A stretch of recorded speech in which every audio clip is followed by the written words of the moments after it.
स्वामी समर्थ. नमस्कार मित्रांनो, आपल्या आयुष्यात सुखाचे क्षण असोत किंवा दुःखाचे, सर्वात आधी जर कोणी धावून येत असेल तर ते आपले शेजारी असतात.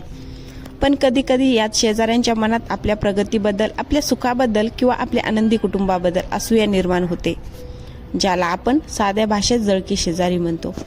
अशा लोकांसोबत राहणे म्हणजे रोजच्या मानसिक शांतीला मुकणे होय. पण घाबरू नका, आज आपण अशा 3 नियमावर चर्चा करणार आहोत जे तुम्हाला या नकारात्मकतेपासून वाचवतीलच, पण तुम्हाला अधिक शक्तिशाली बनवतील. पहिला नियम, भावनिक अलिप्तता आणि शांततेचा शस्त्र म्हणून वापर. जळक्या शेजाऱ्यांसोबत वागताना सर्वात पहिला आणि महत्त्वाचा नियम म्हणजे भावनिकरित्या त्यांच्यापासून दूर राहणे. अशा लोकांचा मुख्य उद्देश हा असतो की त्यांनी काहीतरी असे बोलावे किंवा करावे ज्यामुळे तुम्हाला राग येईल, तुम्ही चिडाल किंवा तुमच्या घरात वाद होतील. जेव्हा तुम्ही त्यांच्या बोलण्यावर प्रतिक्रिया रिॲक्ट देता तेव्हा त्यांचा विजय होतो. समजा तुमच्या शेजाऱ्याने तुमच्या नवीन गाडीबद्दल किंवा तुमच्या मुलाच्या यशाबद्दल एखादा टोमणा मारला. अशा वेळी त्या टोमण्याला उत्तर न देण्याऐवजी फक्त एक स्मित हास्य करा आणि तिथून निघून जा. तुमची शांतता त्यांना अधिक अस्वस्थ करेल, कारण त्यांना तुमच्याकडून रागाची अपेक्षा असते, आनंदाची नाही. तुमची प्रतिक्रिया न देणे हे त्यांना दिलेले सर्वात मोठे उत्तर आहे. दुसरी महत्त्वाची गोष्ट म्हणजे त्यांच्याशी संवाद फक्त नमस्कार, चहा पाणी इतपतच मर्यादित ठेवा. तुमच्या घरातल्या अंतर्गत गोष्टी, तुमचे प्लॅन्स किंवा तुमचे आर्थिक व्यवहार त्यांच्यासमोर कधीही बोलू नका. जळक्या व्यक्तीला जेव्हा तुमच्याबद्दल कमी माहिती असते तेव्हा तिला तुमच्यावर वार करायला कमी संधी मिळते. गॅसिप किंवा अफवांकडे पूर्णपणे दुर्लक्ष करा. लोक काय म्हणतात यापेक्षा आपण काय आहोत यावर लक्ष केंद्रित करा. लक्षात ठेवा, जोपर्यंत तुम्ही त्यांच्या जळण्याला महत्त्व देत नाही तोपर्यंत त्यांची आग तुम्हाला स्पर्श करू शकणार नाही. दुसरा नियम, यशाचे प्रदर्शन टाळा पण प्रगती थांबू नका. दुसरा नियम थोडा मानसशास्त्रीय आहे, तो म्हणजे तुमच्या आनंदाचे आवाजवी प्रदर्शन टाळणे. अनेकदा आपण आपल्या आनंदाच्या भरात सोशल मीडियावर किंवा प्रत्यक्ष आयुष्यात आपल्या यशाचे खूप मोठे प्रदर्शन करतो. जरी आपले यश कष्टाचे असले तरी समोरच्या व्यक्तीच्या मनात असलेली असूया यामुळे अधिक प्रबळ होऊ शकते.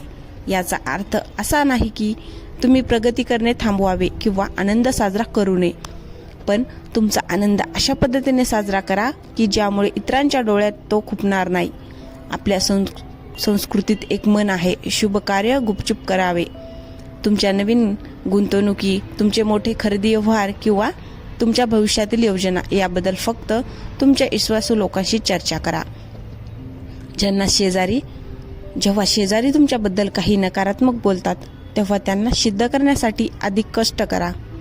तुमचे यश इतके मोठे असू द्या की त्यांचे शब्द त्यापुढे फिके पडतील, पण हे यश मिळवताना त्यांच्याशी स्पर्धा करू नका. जेव्हा तुम्ही कोणाशी स्पर्धा करता तेव्हा तुम्ही त्यांना तुमच्या बरोबरीचे स्थान देता. त्याऐवजी स्वतःची तुलना स्वतःशीच करा. तुमच्या प्रगतीचा वेग इतका मोठा ठेवा की जळणाऱ्या लोकांना तुमच्यापर्यंत पोहोचणेही अशक्य होईल. जळणाऱ्या लोकांकडे पाहण्याचा दृष्टिकोन बदला. त्यांना शत्रू न मानता तुमच्या प्रगतीचे मोजमाप करणारे लोक माना, कारण तुमची प्रगती होत आहे म्हणूनच ते जळत आहेत. तिसरा नियम, सीमारेषा निश्चित करा आणि स्वतःचे संरक्षण करा. तिसरा आणि महत्त्वाचा व्यावहारिक नियम म्हणजे मजबूत सीमा, बाउंड्राईज तयार करणे. अनेकदा जळके शेजारी गोड बोलून तुमच्या वैयक्तिक आयुष्यात शिरकाव करण्याचा प्रयत्न करतात. ते तुमच्या घरात काय शिजते इथपासून तुमच्या बँक बॅलन्सपर्यंत माहिती काढण्याचा प्रयत्न करतात. अशा वेळी नाही म्हणायला शिका. तुमच्या घरात त्यांचा वावर किती असावा हे तुम्ही ठरवले पाहिजे. जर एखादा शेजारी सतत तुमच्याबद्दल वाईट बोलत असेल किंवा तुमच्या कामात अडथळे आणत असेल तर त्यांच्याशी स्पष्टपणे सभ्य भाषेत बोला. त्यांना जाणीव करून द्या की तुम्हाला त्यांचे वागणे आवडलेले नाही. कधीकधी स्पष्ट व वक्तेपणा हा वादापेक्षा चांगला असतो, कारण त्यामुळे समोरच्याला आपली मर्यादा समजते. तसेच स्वतःच्या मानसिक स्वास्थ्यासाठी एक सुरक्षा कवच तयार करा. रोज सकाळी ध्यान, मेडिटेशन करा किंवा सकारात्मक पुस्तके वाचा. जेव्हा तुमचे मन आतून खंबीर असते तेव्हा बाहेरची कोणतीही नकारात्मकता तुम्हाला हलवू शकत नाही. तुमच्या आजूबाजूला अशा मित्रांचे आणि नातेवाईकांचे जाळे विना जे तुम्हाला साथ देतील. जळका शेजाऱ्यांच्या ऊर्जेला तुमच्या घरात प्रवेश देऊ नका. तुमच्या घराचे वातावरण आनंदी, सुगंधी आणि सकारात्मक ठेवा. जर घराबाहेर कोणी जळत असेल तर त्याकडे एक बाहेरचा आवाज म्हणून पहा आणि खिडकी बंद करून आपल्या आयुष्यातील संगीताचा आनंद घ्या. मित्रांनो, हे लक्षात घ्या की जळणारे लोक प्रत्यक्षात स्वतःच्या आयुष्यात दुःखी असतात. त्यांना स्वतःकडे जे नाही ते तुमच्याकडे बघून त्रास होतो. त्यामुळे त्यांच्यावर रागवण्याऐवजी त्यांच्याबद्दल थोडी सहानुभूती बाळगा. स्वतःच्या प्रगतीवर लक्ष द्या, कुटुंबावर प्रेम करा आणि आपल्या तत्वांची प्रामाणिक राहा. जळणारे जळत राहतील पण तुमचं आयुष्य मात्र उजळत राहील. अर्जुनाच्या दृष्टिकोनातून जळक्या लोकांशी कसे वागावे याची सविस्तर आणि प्रभावी माहिती खालीलप्रमाणे आहे. अर्जुनाची एकाग्रता आणि जळके जग. मित्रांनो, जेव्हा आपण आयुष्यात प्रगती करतो तेव्हा आपल्या आजूबाजूला कैरव प्रवृत्तीचे अनेक लोक तयार होतात.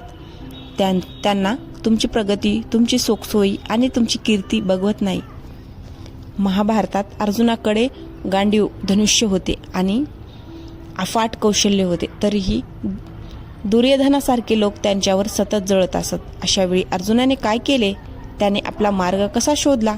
आज आपण अर्जुनाच्या आयुष्यातून असे 3 मोठे धडे शिकणार आहोत जे तुम्हाला जळक्या शेजाऱ्यांशी किंवा लोकांशी लढायला मदत करतील.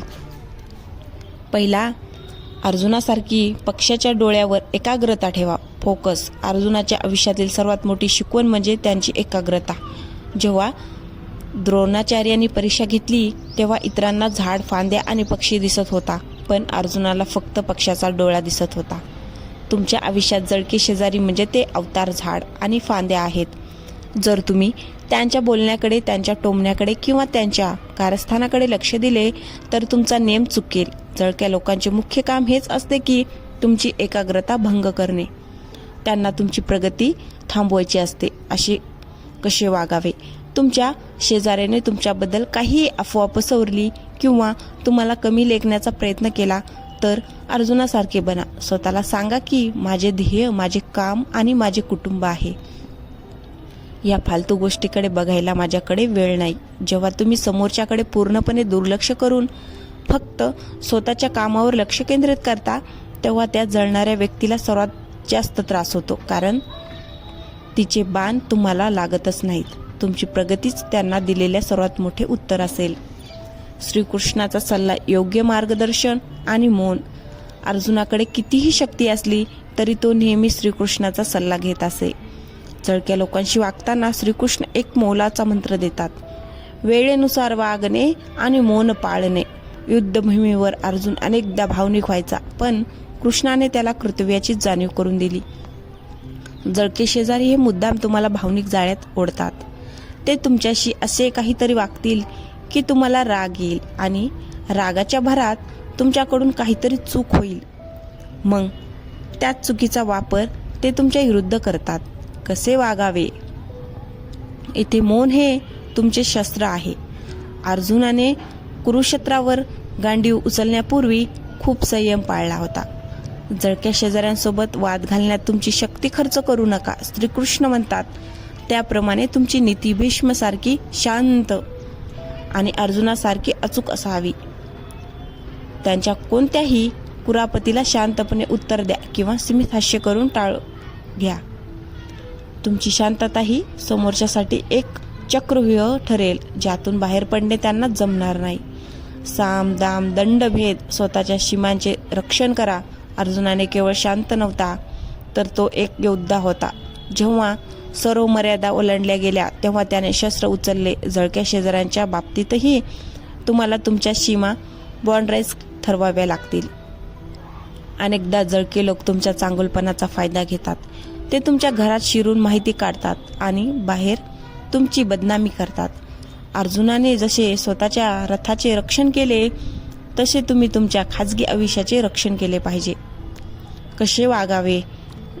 जर शेजाऱ्याची जळफाट केवळ बोलण्यापुरती असेल तर दुर्लक्ष करा, पण जर ते तुमच्या वैयक्तिक आयुष्यात ढवळाढवळ करत असतील, तुमच्या कामात अडथळे आणत असतील किंवा तुम्हाला मानसिक त्रास देत असतील तर तिथे अर्जुना बना. स्पष्ट शब्दात त्यांना सांगा की तुमची ही वागणूक मला मान्य नाही. तुमची नम्रता ही तुमची कमजोरी समजून देऊ नका. ज्या दिवशी तुम्ही त्यांना तुमच्या सीमांची जाणीव करून द्याल त्या दिवशी त्यांची तुमच्या वाटेला जाण्याची हिंमत होणार नाही. जळणाऱ्यांना जळू द्या, तुम्ही तुमचे साम्राज्य उभे करा. मित्रांनो, लक्षात ठेवा, अर्जुनानं जळणाऱ्या लोकांमुळेच विश्वरूप दर्शन घडले आणि तो सर्वश्रेष्ठ ठरला. जर तुमच्या आयुष्यात जळके शेजारी असतील तर समजा तुम्ही काहीतरी मोठे करत आहात. गरुड जेव्हा आकाशात उंच भरारी घेतो तेव्हा खाली आलेल्या कावळ्याच्या ओरडण्याकडे तो लक्ष देत नाही. तुम्ही तुमचे आयुष्य आनंदाने जगा, कष्टाने प्रगती करा आणि अर्जुनासारखे आपल्या ध्येयावर ठाम राहा. जळणे हे त्यांचे नशीब आहे आणि जिंकणे हे तुमचे कर्तव्य.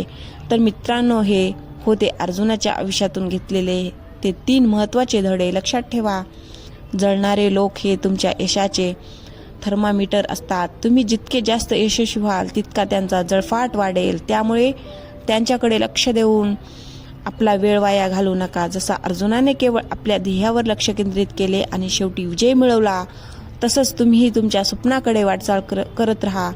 तुमच्या आजूबाजूलाही असे जळके शेजारी किंवा कैरव प्रवृत्तीचे लोक आहेत का? आणि तुम्ही त्यांच्याशी कसे वागता हे मला कमेंट बॉक्समध्ये नक्की सांगा.